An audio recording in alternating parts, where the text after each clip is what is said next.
personal lives, mabuti at ang ating Panginoon talaga ay napakahaba ng mercy niya sa ating buhay. Amen po. So bago po tayo magsimula, mag-pray po muna tayo ng short prayer. Hallelujah, Father God, maraming salamat muli, Panginoon, sa araw na ito, Panginoon, na kami ay tinipon-tipon niyo para makapakinig ng iyong mga salita, Panginoon. Naway ang iyong mga salita, Panginoon, ay mag-stay po sa aming mga puso, mag-transform po sa aming mga puso, sa aming buhay. Panginoon, tinataas ka namin sa aming buhay, pinapangaralan ka namin. We praise you, we worship you, Panginoon, sa aming buhay, sa lahat ng aspeto ng aming buhay, sa aming family, sa aming health, sa aming trabaho, sa aming personal lives, Panginoon. Father God, muli po kami ay lumalapit at nagpapakumbaba sa lahat ng aming mga kasalanan, Lord God, na nagawa, Panginoon, sa isip, sa salita, sa gawa. Naway, Panginoon, na yung iyong presensya, Lord God, ay manatili, Panginoon, sa aming kalagitnaan. At naway ang iyong presensya, Lord God, ang iyong Holy Spirit, ang totoong makausap sa aming Panginoon. Mag-translate, Lord God, sa iyong mga salita para maintindihan namin, Lord God, at may sa puso namin. Panginoon, ang iyong mga salita, Panginoon, na aming ihayag sa araw na ito, naway kayo lamang ang parangalan, kayo lamang ang may taas sa aming buhay, Panginoon. Muli po, Panginoon, kayo aming pinapangaralan, kayo aming tinataas sa araw na ito, at hindi lang sa araw na ito, kundi sa buong buhay namin. In Jesus' mighty name, Amen and Amen. Amen po. So ang ating title po is from dito po sa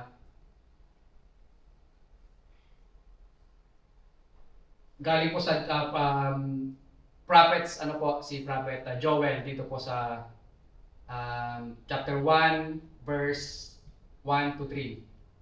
Ang title po natin ay pinamagatan The Prophet Who Called a Nation Back to God.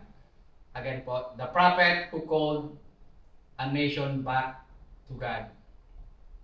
Makikita po natin sa picture po, sa illustration, na ito po si Joel.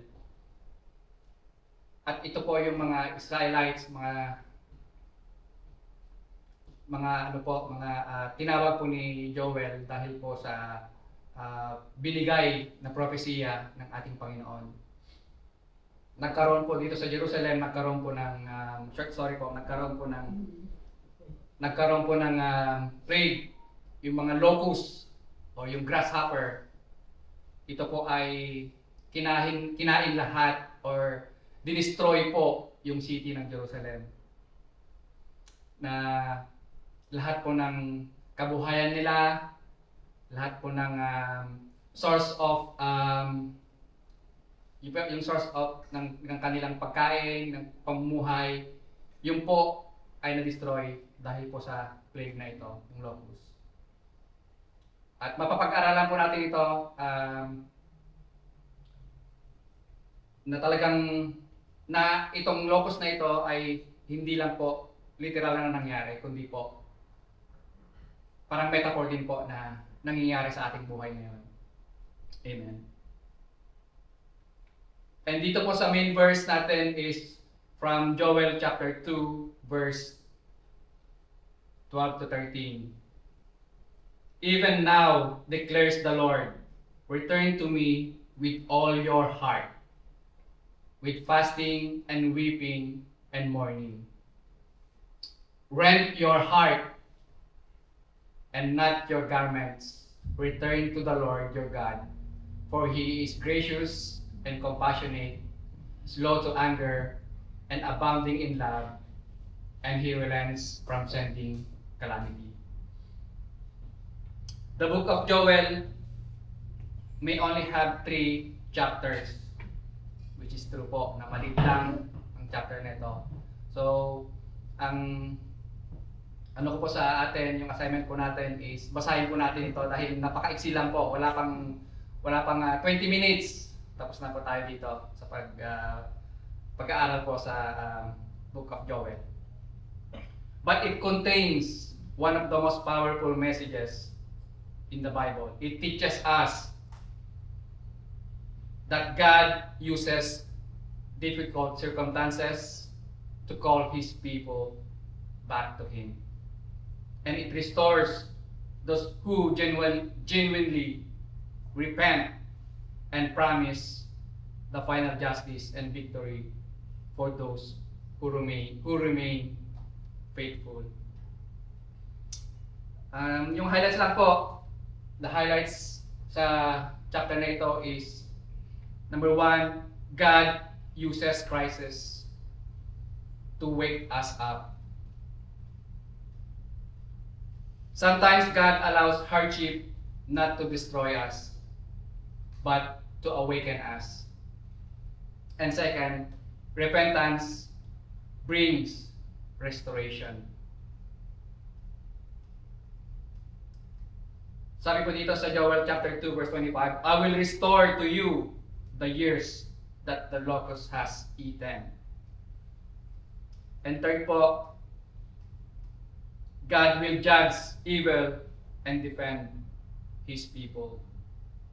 The final chapter shifts our attention to the future. God declares that one day He will gather all nations for judgment. Every injustice, every act of violence, every sin, nothing escapes in God's eyes. Joel reminds us that God is the perfect judge. But for God's people, there is wonderful hope. The Lord is a refuge for His people.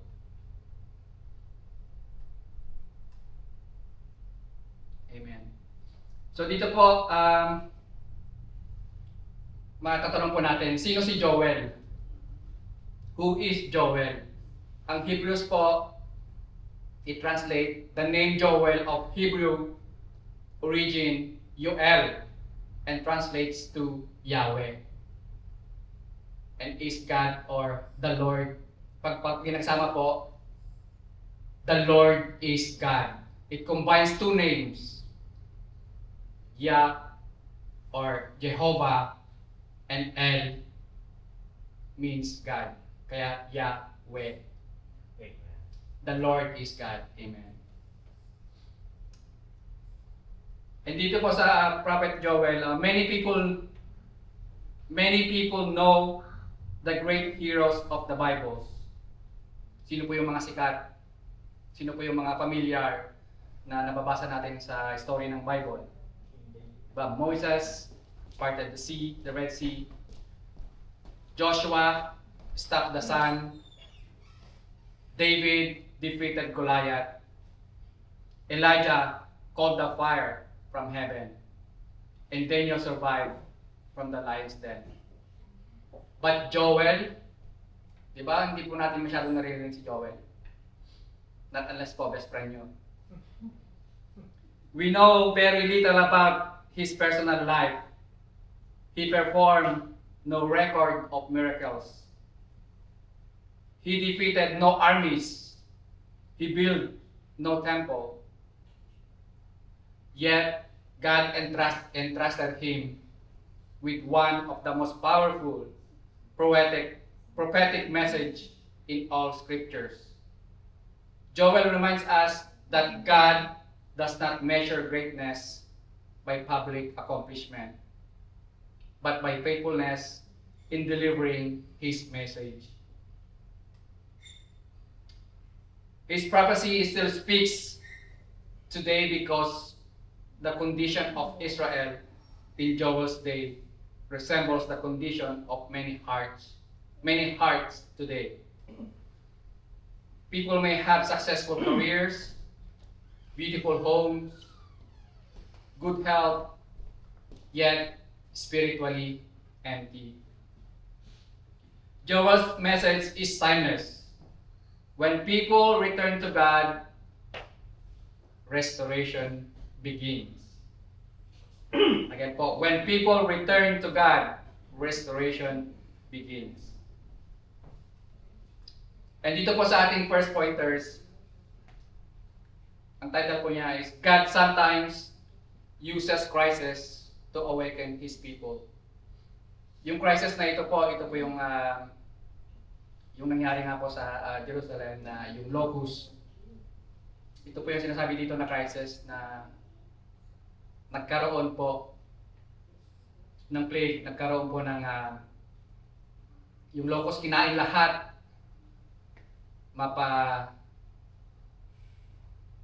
yung ano po, lahat ng source ng kanilang pamumuhay, lahat po mga yon ay sinira po ng locust na ito. Ito yung crisis na naranasan po ng mga taga Jerusalem.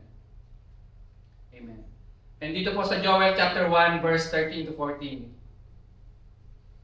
Put on sackcloth, you priests, and mourn. Wail, you who minister before the altar. Come, spend the night in sackcloth, you who minister before my God.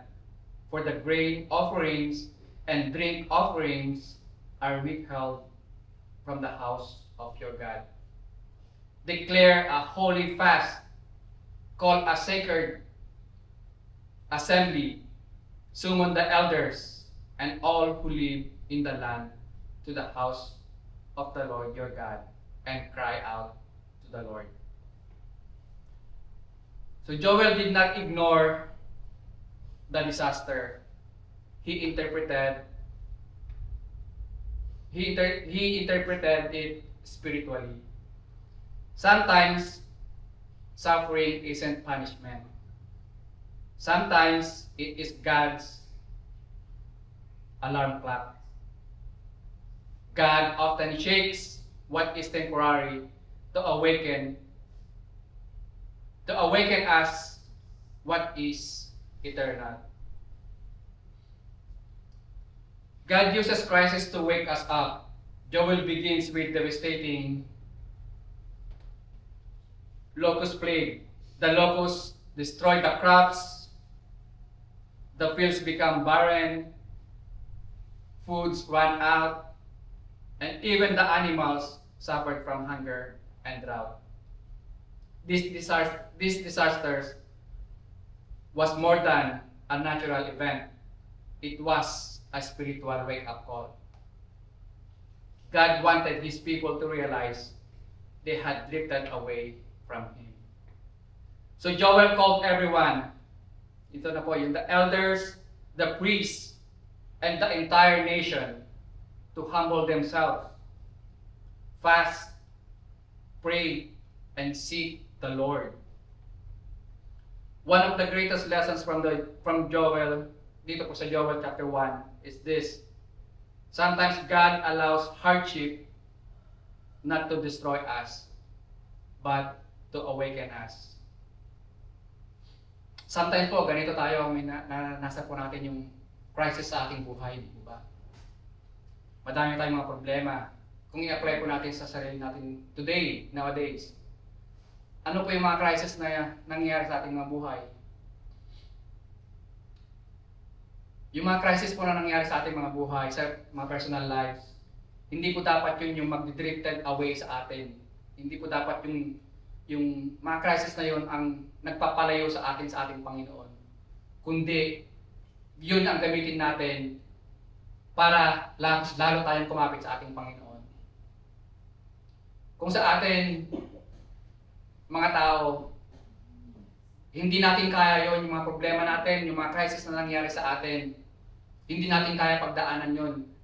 Kung sa sarili lang ng nating lakas, sikap, ang i-apply natin. But, kung tayo ay manatili at lumapit sa ating Panginoon, lahat ng mga ito is magiging possible. Malalampasan natin ang mga problema na ito, malalampasan natin yung crisis sa ating buhay pagkasama natin ng ating Panginoon. Amen. Sabi po dito sa Hebrews chapter 12 verse 11. No discipline seems pleasant at the time, but painful later on. However, it produces a harvest of righteousness and peace for those who have been trained by it. God discipline those He loves. Kaya pag dinidisiplina po tayo ng ating mga magulang, listen kids, if your parents discipline you, that doesn't mean they don't love you. They do love you very much. That's why they want you to be disciplined, corrected. Amen. And dito naman po sa Psalm chapter 119 verse 67. Before I was afflicted, I went astray, but now I obey your word. Amen. And sa Revelation po, those whom I love, I rebuke and discipline. So be earnest and repent. Kaya po tayo dapat magpa-correct po tayo. Hindi po natin dapat nilalagay sa utak natin na tama tayo lagi, kundi tatamaan tayo. Hindi po tayo laging tama. Kaya we should be open po sa correction. At yun po ang gusto ng ating Panginoon.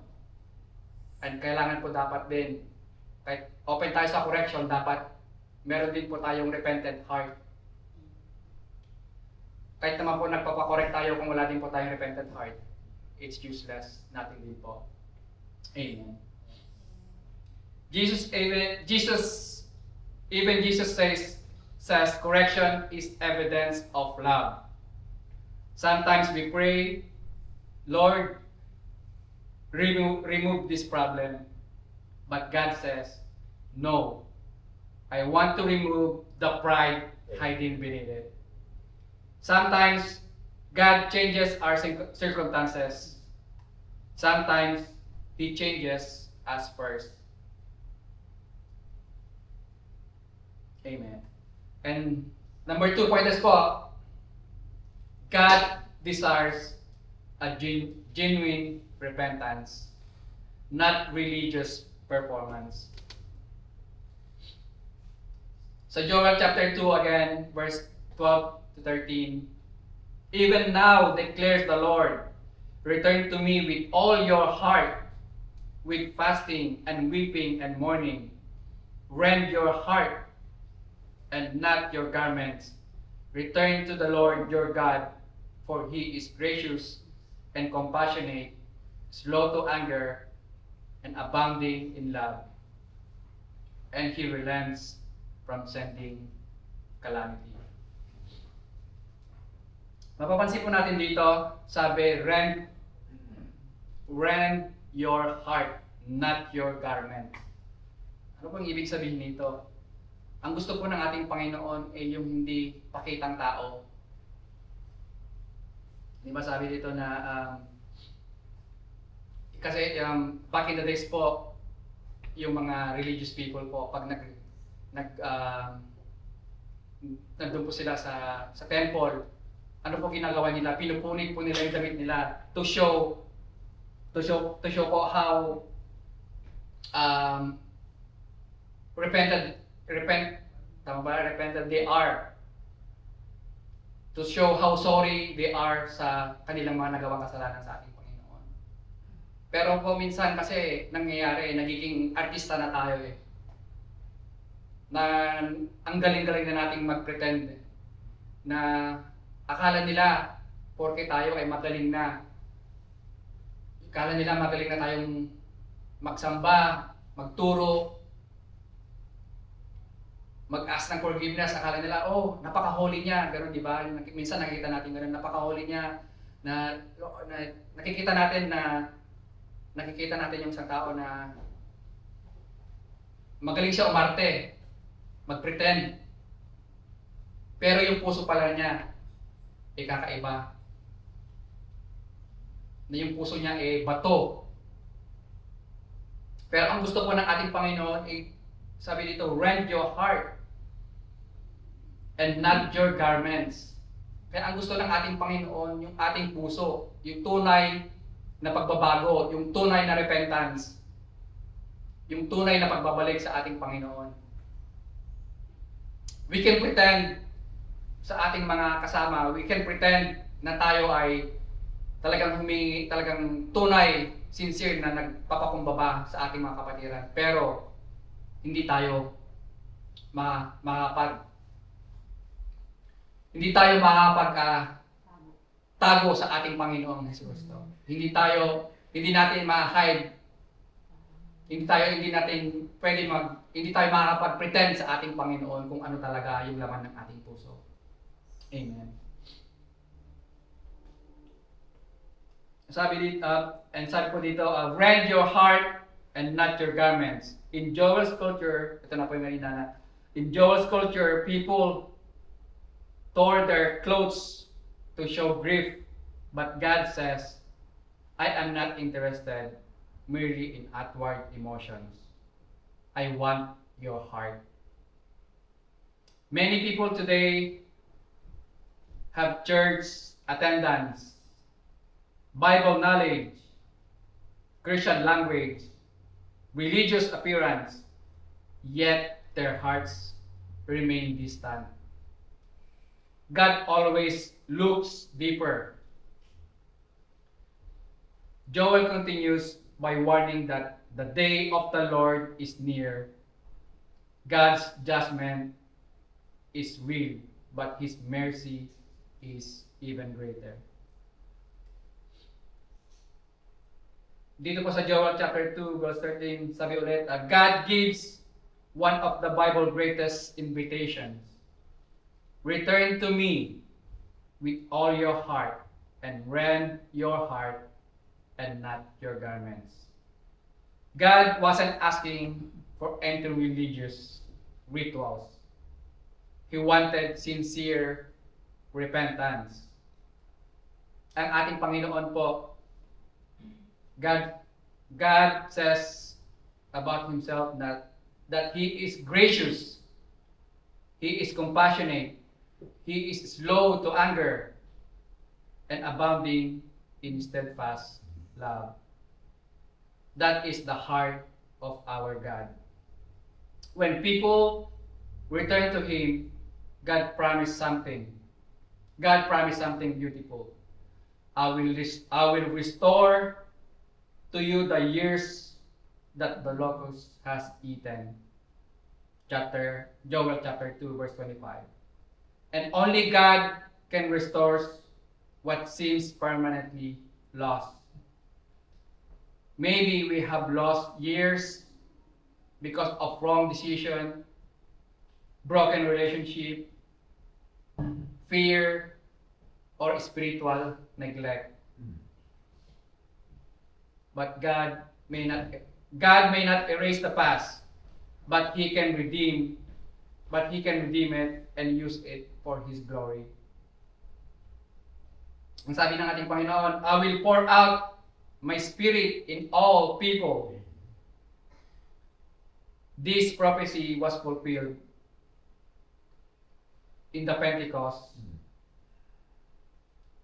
in Acts chapter 2, and continues to remind us that God empowers His people through the Holy Spirit to live for Him and to share His message. And Joel ends his chapter with wonderful promises. Everyone who calls on the name of the Lord shall be saved. Amen. And dito po sa 1 Samuel chapter 16 verse 7, sabi dito, people look at outward appearance, but the Lord look at the heart.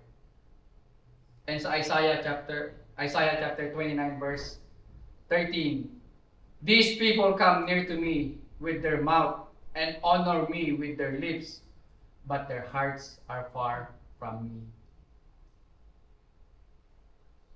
What is true repentance? Repentance means we have to changing direction. We have to turn sin. We have to turning from sin. We have to turning toward God. It is more feeling. It is more than feeling guilty, and it is surrender. Ang ibig po sabihin ng repentance daw po, kung tayo, yung favorite sin po natin, hindi po natin kayang tanggalin, then we have to run from it. Katulad nga po ng turo po ni Pastor Joey last Sunday na about kay Joseph, di ba? Na gustong-gusto siya ni, ano po pangalan nun, Pastor? Asawa ni Potiphar.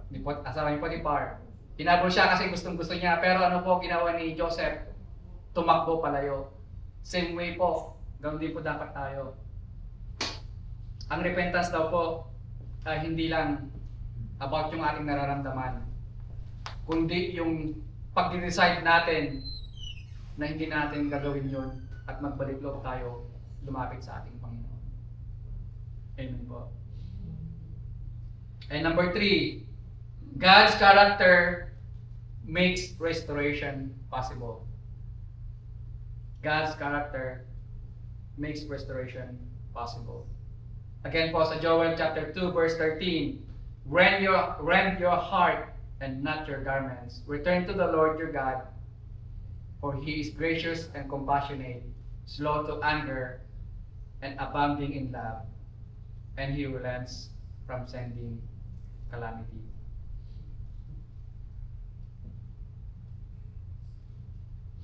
Amen po. Makikita po natin dito na yung ano po, pag-restore po ng ating Panginoon sa atin, ay kailangan talaga may repentance. May kailangan talaga pagbabago sa atin muna bago tayo bigyan ng restoration. Kasi God cannot restore us kung tayo ay nanatili sa ating mga kasalanan.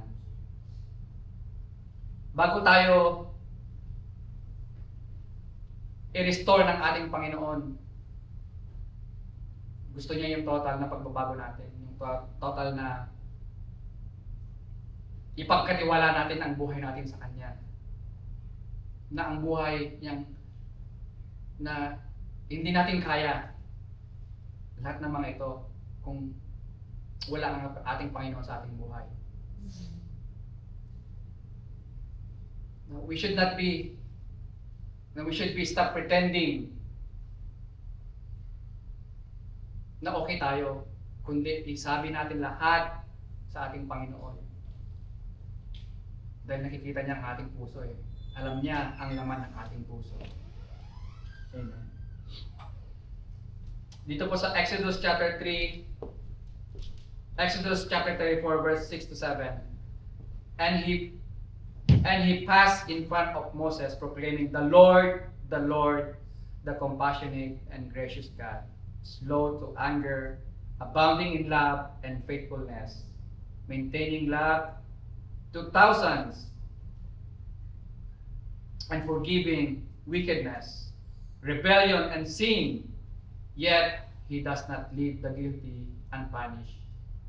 He punishes the children and their children for the sin of the parents of the third and fourth generation. And dito po sa Psalm chapter 103 to 8:14, sabi dito na God remembers that we are a dust. His compassionate is greater than our weakness. So ganun pala yung ating Panginoon, yung judgment ng ating Panginoon is namamana ng generation to generation.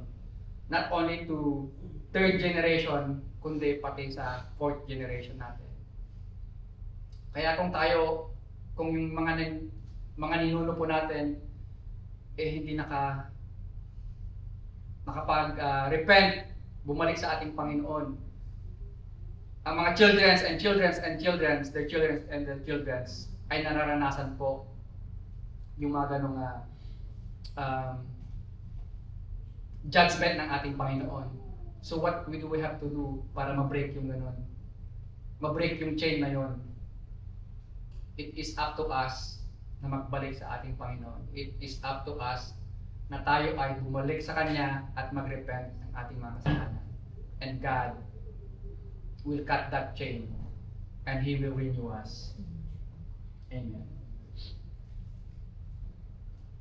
And next po, God restores what sin has destroyed.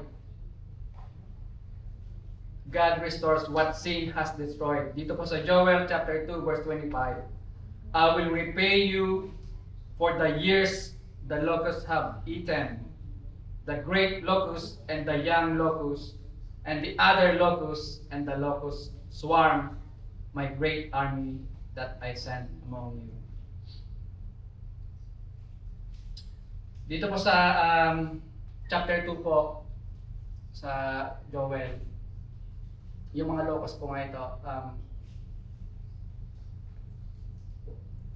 kailangan ang ating Panginoon po i-restore niya mga ito. Ang mga nawala po sa plague na yon, kayang-kayang i-restore po ng ating Panginoon. Kung sa buhay po natin, yung mga locust na nangyari sa atin, yung mga plague na nangyari sa atin, yung mga crisis na nangyari sa atin, God can restore that. And hindi lang restore, dodoblehin niya, at hindi lang doble, gagawin niyang 10 times fold ang blessings ng ating Panginoon sa atin. Kaya huwag po tayong maghinayang sa mga past natin, at kundi magtiwala po tayo sa ating Panginoon. God will restore kung ano man yung nawala, yung health natin, yung ating financial, yung ating relationship, lahat ng mga ito, i-restore po ng ating Panginoon. Magtiwala lang po tayo sa Kanya. Amen. And one of the greatest promise in Scripture, I will restore you the years that the locust has eaten. Mapapansin po natin dito, God doesn't merely replace crops. He restores years. The time lost sa ating mga rebellion, sa ating mga addiction, yung fear, bitterness, yung ating mga failure, mga broken relationship na yan, God may not erase yung mga past natin, yung mga nangyari na yun. But God can redeem it. God can redeem us. Restoration does not always mean we are going back. Sometimes, restorations means becoming something greater than before. Just like Peter denied Christ, later he preached at the Pentecost. Joseph was betrayed, but later he saved nations. And Naomi lost everything, but later she became part of Jesus' family line. Amen. Dito po sa Romans chapter 8, verse 28, paborito po ni Pastor, God works all things together for good. Kaya lahat na po na nangyayari sa atin, it works in all things together for good. 2 Corinthians chapter 5, verse 17, therefore, if anyone in Christ, the new creation has come. Kaya kung tayo po dati ay hindi po natin nakakilala ang ating Panginoon, kung tayo po dati ay hindi tunay na naglilingkod sa ating Panginoon, lumapit lang po tayo, and God, sabi mo dito, therefore, if anyone in Christ, the new creation has come. Sa Ezekiel chapter 36, verse 26, na kung may pusong bato daw tayo, papalitan po ng ating Panginoon ng bagong puso na naglilingkod sa ating Panginoon. Amen. Malapit na po tayo. Ito na, last. Joel's prophecy points beyond his generation. Joel's prophecy points beyond his generation. In Joel chapter 2, verse 28 to 29, and afterward I will pour out my spirit in all people. Your sons and daughters will prophesy. Your old men will dream dreams. Your young men will see visions. Even on my servants, both men and women, I will pour out my spirit in those days. Amen. Ang ating Panginoon po, He will pour out His Spirit. Sabi dito na, pati ang iyong mga anak, di ba, your son and daughters will prophesy, and the old men will dream dreams. Even your servants. Kaya ang ating Panginoon walang pinipili. Kaya ang buhay po ni Joel, di ba, hindi natin kilala, hindi siya sikat na prophet. Ganun din po tayo. Hindi tayo kilala, di ba? We have no name. Na hindi tayo sikat. Pero God can use each and every one of us. Ang mga bata, ang mga matatanda, ang mga nanay, tatay, lahat po tayo pwedeng gamitin ng ating Panginoon. You don't have to have position para gamitin po tayo ng ating Panginoon. Basta ang puso ko lang natin ay handa na maglingkod sa Kanya. Handa na i-obey ang gusto ng ating Panginoon sa ating buhay. And God can use us para maka-save, para pagpahayag ng mga salita ng ating Panginoon. Amen.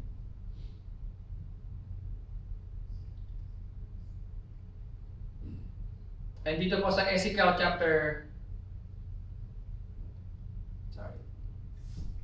ito nga po yung sabi ko po kanina, sa Ezekiel chapter 36 verse 27, I will give you a new heart and put a new spirit in you. I will remove from you your heart of stone and give you a heart of flesh. I will put my spirit in you and move you to follow my decrees.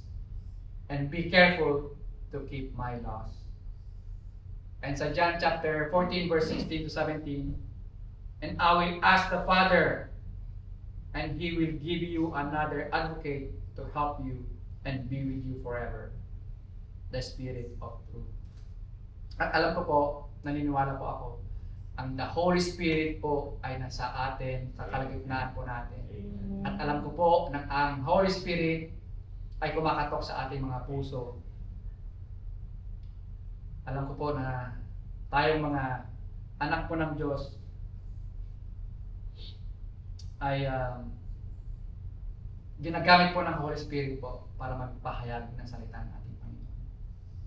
Amen. And Joel's message continues today. Ang message po ni Joel, God is still calling, God is still saving, restoring, and empowering, preparing His people for Christ's return. Kaya wag po tayong mahiya na maglingkod sa ating Panginoon. Wag nating i-neglect na tayo ay wag nating i-neglect yung ating sarili para maglingkod sa Kanya. Kahit man napakasimple yung ginagawa natin sa ating Panginoon, malaking bagay po yun sa mata po ng ating Panginoon.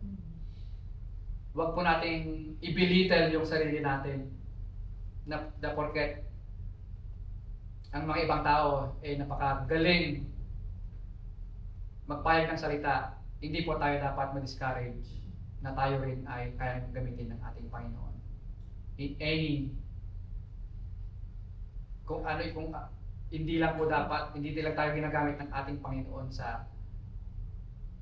dito sa ministry na ito, pero kailangan ang ating Panginoon po ay pwede tayong gamitin sa lahat po ng bagay, sa lahat po ng klase ng ating pamumuhay. Amen po. And in my conclusion, the book of Joel begins with a warning. The trumpet is sounded because the day of the Lord is approaching. A day of judgment, accountability, and God's intervention. Joel described devastation caused by locusts, but it also points beyond that to a greater reality. When people drift away from God, the consequences are real. But the heart of Joel's message is not judgment. It is God's invitation to return. Mapapansin po natin na God does not simply say, change your behavior. He says, return to me with all your heart. True repentance is not merely an outward display. That is why Joel says, rend your heart, not your garments. In their culture, their tearing clothes was a sign of grief, but God wanted something deeper, a broken and a surrendered heart. Kaya naniwala po ako na ang ating Panginoon, kung tayo ay magbabalik loob at tunay na humihingi ng kapatawaran sa ating Panginoon, God can restore us. Lahat ng mga nawala sa atin, God can return that, or God will give that back to us 10 times fold. Kaya mga kapatid, hinaan niya na kayo na tumayo at tignan po natin or examine po natin ang ating mga puso bago tayo manalangin sa ating Panginoon. Panginoon, muli po Panginoon, maraming salamat sa iyong mga salita. Maraming salamat po Panginoon sa iyong message na aming napakinggan sa araw na ito, Panginoon. Alam ko po Panginoon na kami ay makasalanan. Alam ko po Panginoon na kami ay madaming mga pinagdadaanan, Lord God. Pero Panginoon, kaya po Panginoon na huwag niyong ang aming mga puso ay hindi na dapat namin isipin ang mga nakaraan namin, ang mga crisis na nangyari sa amin, Lord God. But, bagkus, isipin namin Panginoon na kami ay iyong nirestore niyo na sa araw na ito. Kami po Panginoon ay lumalapit sa inyo. Hindi lang nagpe-pretend, hindi lang kami nagpapakitang gilas, hindi lang kami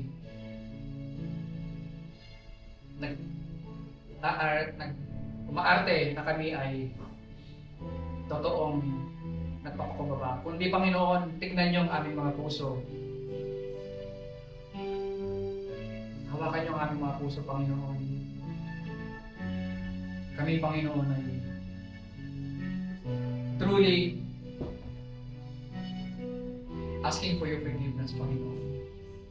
Truly, Panginoon, na kami ay humihingi ng kapatawaran sa aming mga kasalanan, Panginoon, sa aming mga past na kasalanan, sa aming mga kasalanan, Panginoon, sa aming mga kapatiran, sa aming mga kapatid sa church, kapatid sa trabaho. Lahat po, Panginoon, ng mga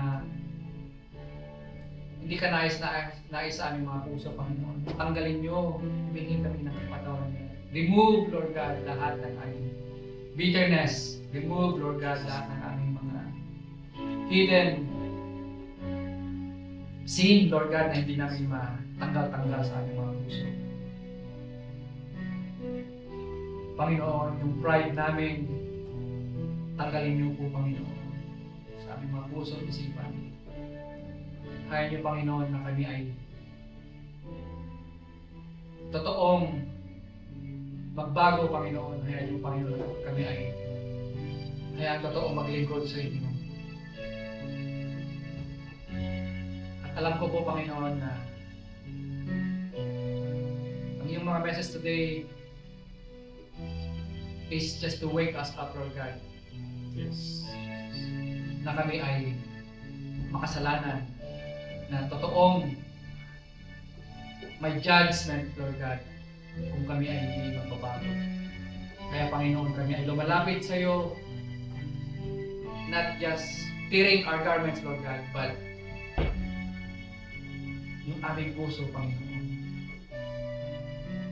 Binibigay namin, Panginoon, ang aming puso sa inyo. Kami, Panginoon, ay humihingi ng kapatawaran, humihingi ng forgiveness, Lord God. And I know, Lord God, na there's nothing impossible sa inyo. Alam ko po, Panginoon, na you will restore us. Alam ko po, Panginoon, na you will send your Holy Spirit within us. Sa lahat ng aming mga anak, aming mga nanay ng tatay, Lord God. Pour your Holy Spirit within us, Panginoon. And give us boldness, Lord God, para patuloy sa inyo lamang, Panginoon, ang aming focus na maglingkod ng totoo, maglingkod ng walang hidden agenda, maglingkod lamang sa inyo, Panginoon, nang wala nang iba.